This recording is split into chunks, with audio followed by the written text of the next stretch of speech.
Bonjour, bienvenue sur la chaîne Objectif d'Ananap, dédiée à l'optimisation des connaissances informatiques. Aujourd'hui, on va travailler sur le deuxième volet du projet de barre de recherche que j'ai souhaité, que je dois mettre en place. Donc l'objectif, c'est de réaliser une barre de recherche, de la faire fonctionner en jQuery ou en JavaScript, de faire une recherche qui fonctionne et qui fonctionne avec ou sans majuscules, avec ou sans accent. Donc ça, c'est un petit peu le cahier des charges basique. Si je peux faire plus de choses, je le ferai. Pourquoi jQuery? Je l'ai expliqué précédemment dans le premier volet, donc n'hésitez pas à le regarder. Donc dans le premier volet, j'avais oublié de vous demander de mettre un pouce bleu et de vous abonner. Cette fois-ci, je n'oublie pas de le faire parce que c'est très important pour nos chaînes. Pour tous ceux qui ont une chaîne YouTube, vous savez à quel point c'est beaucoup de travail de présenter des sujets. Alors, le projet final ressemblera donc à ça. C'est un modèle template emprunté à Bootstrap.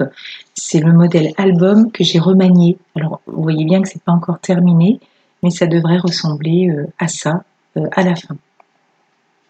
Alors, on va créer une structure de dossier et l'ouvrir avec un IDE. Moi, je travaille avec VS Code. Donc là, pour l'instant, notre dossier, il comporte un dossier CSS, un dossier JS et un index.html qui est vide. Voilà, c'est parti, allons-y. Donc, j'ai déjà ouvert mon dossier. On va donc commencer. Donc aujourd'hui, dans ce deuxième volet, on va s'occuper du HTML, du CSS et d'aller récupérer le lien jQuery, comme je l'ai indiqué dans le premier volet. Donc moi, j'ai le plugin Emmet. Donc il me suffit de taper un point d'exclamation et une tabulation pour obtenir une structure rapide HTML. Je vous invite à installer ce plugin. Ça, je l'ai déjà travaillé dans une vidéo pour Sublime Text 3, sachant que j'en ai fait aussi une pour Sublime Text 4. En tout cas, vous trouvez le plugin Emmet. Donc du coup, on va créer quelque chose d'assez simple et assez rapide. On va mettre une div qu'on va appeler search avec un ID. À l'intérieur, on va mettre une input de type search avec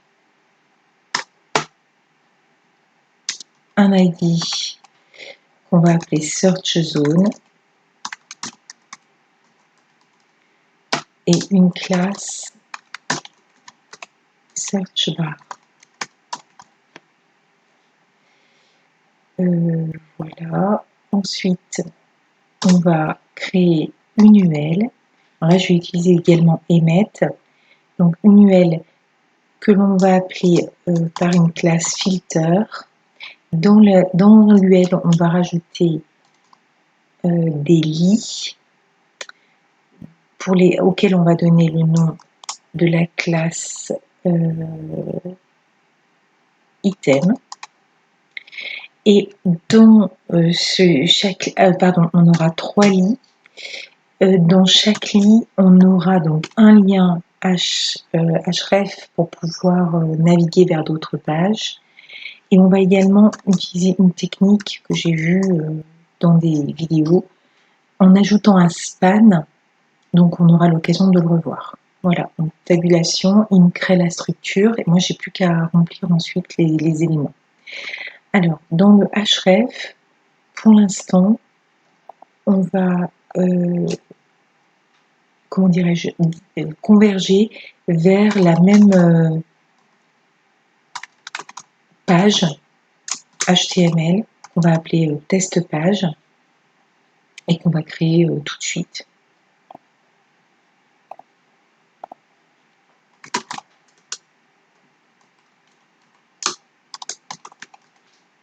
Voilà, donc on convergera pour l'instant. Éventuellement, on va mettre un H1. Bienvenue sur la page de test, comme ça ce sera fait. Et on va mettre un lien qui ramène. Donc on va mettre excusez-moi. Donc index.html et à l'intérieur on va mettre retour Voilà, comme ça, quand nos liens fonctionneront, on pourra les tester. Ici, on va entrer du texte. Alors, on va entrer du texte de deux façons différentes. Ça aussi, je l'ai vu faire, donc je voudrais le tenter de mon côté. On va mettre un title. Et dans ce title, on va mettre exactement le même contenu que à l'intérieur du span. Et ça nous permettra de venir, comment dirais-je, c'est ce qui devrait nous permettre de pouvoir trier les cartes. Vous l'avez vu dans mon modèle, il y a un modèle de carte qui va contenir du contenu de texte. Et je voudrais pouvoir appeler dans ma barre de recherche un texte et appeler donc la carte en même temps. Donc, j'ai fait une bêtise puisqu'on va avoir quand même 3 textes différents. Donc ici, on va marquer faire une recherche. Dans le second, j'ai épluché, il y a des accents, un grand nombre de documentation avec un point, ça peut être pas mal aussi, vérifier que ça fonctionne, avec la ponctuation. Et puis dans le dernier, on va mettre un petit peu d'anglais, on va marquer I watched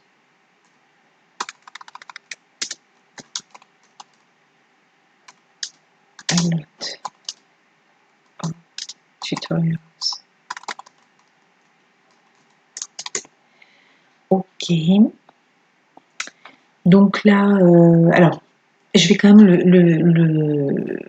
je vais quand même le déplier un petit peu pour que vous puissiez le visualiser un petit peu mieux. Donc dans chaque ligne, on a un A.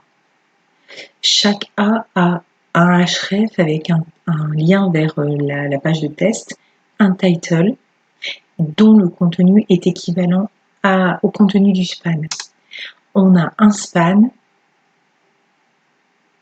Voilà. Donc ça, c'est la structure pour chaque lit. Là, alors je vais remonter.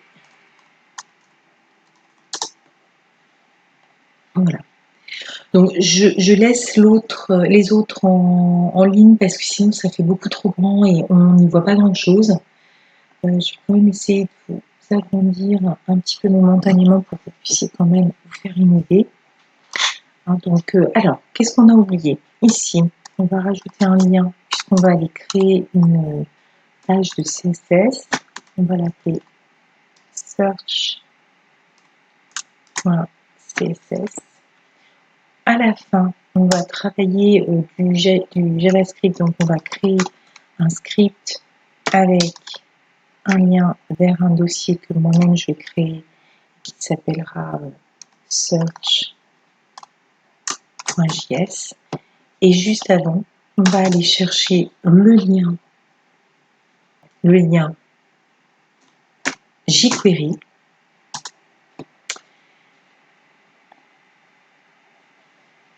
Donc tout ça, je l'avais montré dans la première vidéo. Je vous avais mis le lien donc de la page. On clique sur Uncompressed. Il nous donne une URL, on va dire un script à rajouter à notre programme et on va le mettre ici juste avant. L'objectif étant de dire à notre programme et au navigateur qu'on va travailler avec du jQuery. Voilà, donc mon HTML, sauf erreur aussi, on va y ajouter un titre.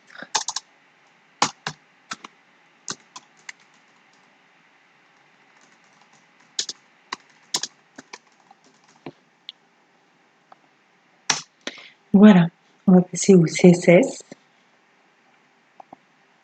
On va tout de suite créer par contre, voilà, on va tout de suite créer les dossiers pour pas oublier. Donc celui-ci, on a dit qu'il s'appelait search.css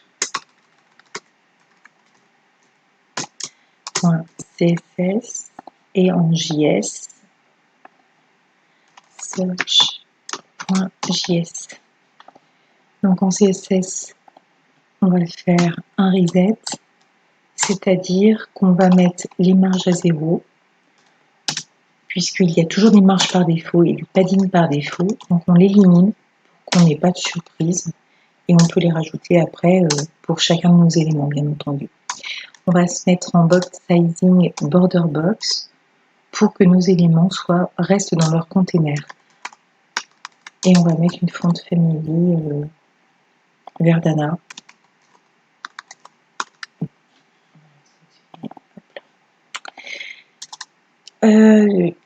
Sur la div search, du coup on va travailler en flexbox, donc display flex. Je rappelle que j'ai fait plusieurs volets sur la Flexbox, donc n'hésitez pas à aller les voir. En regardant ces vidéos, je crois qu'il y en a 4 ou 5, vous allez pouvoir utiliser Flexbox très rapidement et faire des projets qui tiennent la route et qui fonctionnent. Donc on utilise la colonne puisqu'on va avoir donc un titre, une barre de recherche et un texte, le tout les uns au-dessus des autres. On va aligner ceci. On va mettre une width de 100 VW, c'est-à-dire la totalité de la page du navigateur. 8 et une taille, donc une 8 également en 100 VH.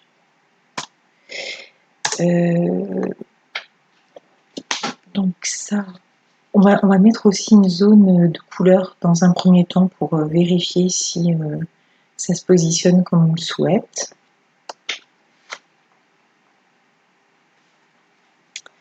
On va mettre un BCG blue qu'on enlèvera par la suite. Donc là, ça devrait être bon.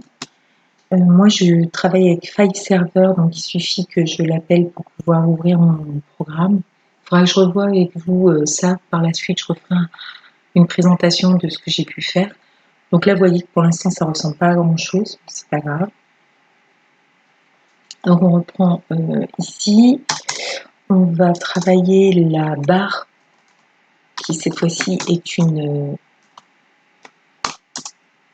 classe. Donc je rappelle que le dièse, c'est parce que c'est un ID. Ici, le point, c'est parce que c'est une classe. Donc toujours en display, flex, toujours donc en flexbox. Cette fois-ci, on a une flex direction en ligne. Je rappelle que je ne suis pas obligée de... Quand elle est en ligne, on n'est pas obligé de le mettre parce que par défaut, Flexbox se met sur un axe horizontal. Mais bon, je préfère le noter. On va centrer l'élément de la barre de recherche au centre de l'écran, que ce soit sur un axe horizontal et sur un axe vertical. On va mettre une width, donc une taille de 50% de son container, c'est-à-dire de la div search. On va mettre une 8 de 5%. Alors, quoi ça sert de travailler avec des pourcentages et non pas des pixels? Je suis en Flexbox. Donc Flexbox, c'est Bootstrap fonctionne avec Flexbox. C'est donc un modèle CSS qui permet la responsivité d'un site. Donc, si je travaille avec des pixels, je vais bloquer en fait mon site. Alors que si je travaille avec des pourcentages, des EM, des VW, etc., sont toutes des valeurs relatives qui me permettent d'assurer la responsivité de mon site. Voilà, je vais mettre une bordure arrondie. On va le mettre en 5 px. Cette fois-ci, par contre, j'utilise des px parce que je suis sur une petite surface. Il faut revoir, mais normalement, ça devrait être bon. Une bordure de pareil, de px. Normalement, je devrais pouvoir la garder tout le long, donc ça ne devrait pas gêner. avec une couleur de bordure, un padding à l'intérieur de la barre de recherche de 2 EM et une font size de 2 EM. Vous allez me dire que c'est une valeur relative et pourtant on n'a pas indiqué de valeur précédemment. Dans la font famille ici, j'ai pas mis de taille de police, en fait peu importe parce que par défaut elle est à 16 pixels. Voilà. Alors, il me reste quelques petites choses à faire. On va, hop,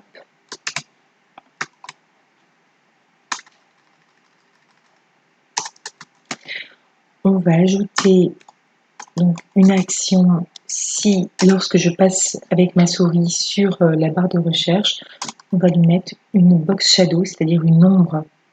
Alors peu importe, hein, pour l'instant la couleur, le reste, tout ça n'a pas d'importance.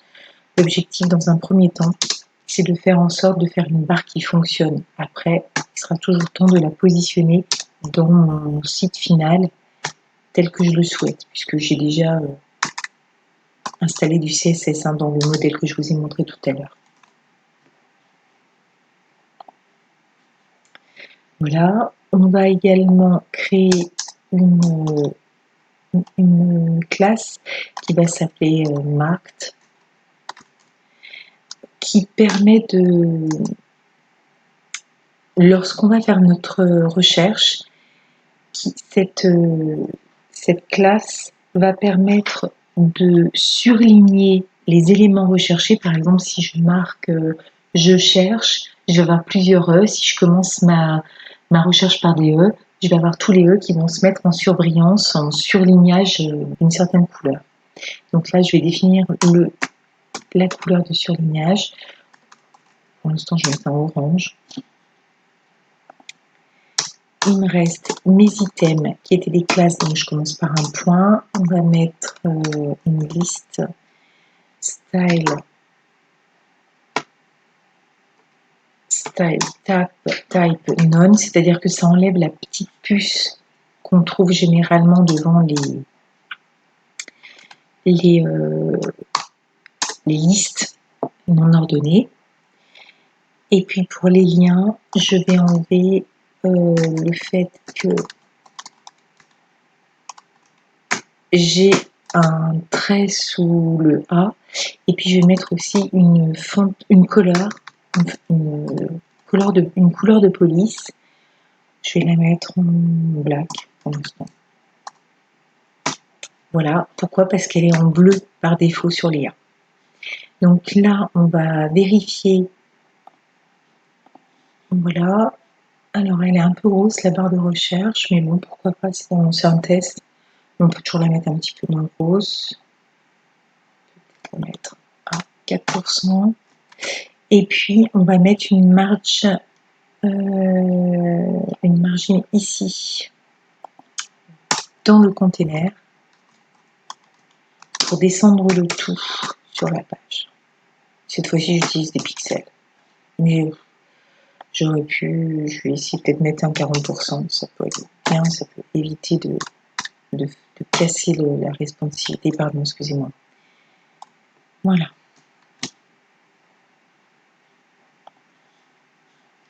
Allez, vous voyez, c'est beaucoup trop loin. Ah oui, oui, en plus, je crois que je commence à fatiguer, il est tard. Donc c'est un margin top. Écoutez, on va pas chercher midi à 14h. On est sur un test, on va mettre un 50 pixels pour le moment. Voyons voir ce que ça donne. Voilà. Et puis là, du coup, on va retirer la couleur dessous, puisqu'on n'en a pas vraiment besoin. C'est juste pour signaler. Tac. Voilà. Bien, écoutez, ma zone est prête. Donc là, j'ai ma barre de recherche. Vous voyez que quand on passe dessus, on a une petite box shadow, une petite ombre. Elle est grosse, elle est disgracieuse. C'est vraiment quelque chose pour l'instant. Je veux faire un test. C'est ça qui est très important. Je vais peut-être juste grandir ce qui est dans la search. Ah oui. Non, en dehors de la search, c'est-à-dire dans les spans.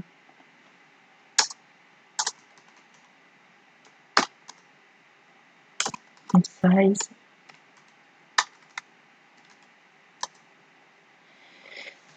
1,25 peut-être EM.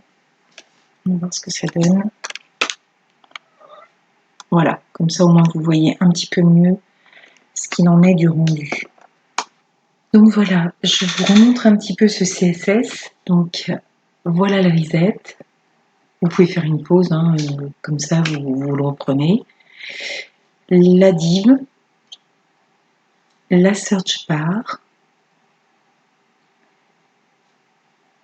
le fait de mettre une box shadow quand on passe la souris sur la search bar, le marked qui est donc une classe qui nous permettra de surligner les occurrences que l'on va sélectionner, le fait d'enlever le style au lit et au A, de le changer, et puis on rajoute une taille de police un peu plus haute, grande, pour le contenu de nos items, pour que vous puissiez mieux les voir. Ça, c'était le CSS. La test page HTML, très simple, un titre et puis un retour vers l'accueil. Et notre index.html où on a un titre, donc une div, donc c'est un container, une input qu'on pourra peut-être compléter. Hein. Pour l'instant, je dois avoir ce qu'il me faut. L'UL, les lits avec un lien, un titre dont le contenu est identique à celui du span. Voilà, donc, pardon. Et je rappelle aussi que tout en bas, avant la fermeture de la balise body, j'ai mis mes scripts jQuery et mon script de mon CSS que je créerai par la suite. Voilà, je vous montre une dernière fois le résultat. C'est mieux si je le relance.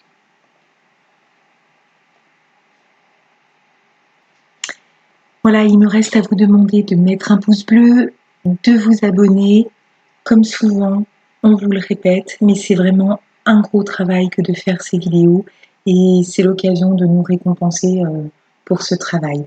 Je vous remercie, je vous souhaite une très bonne fin de journée. À bientôt sur ma chaîne Objectif Dev.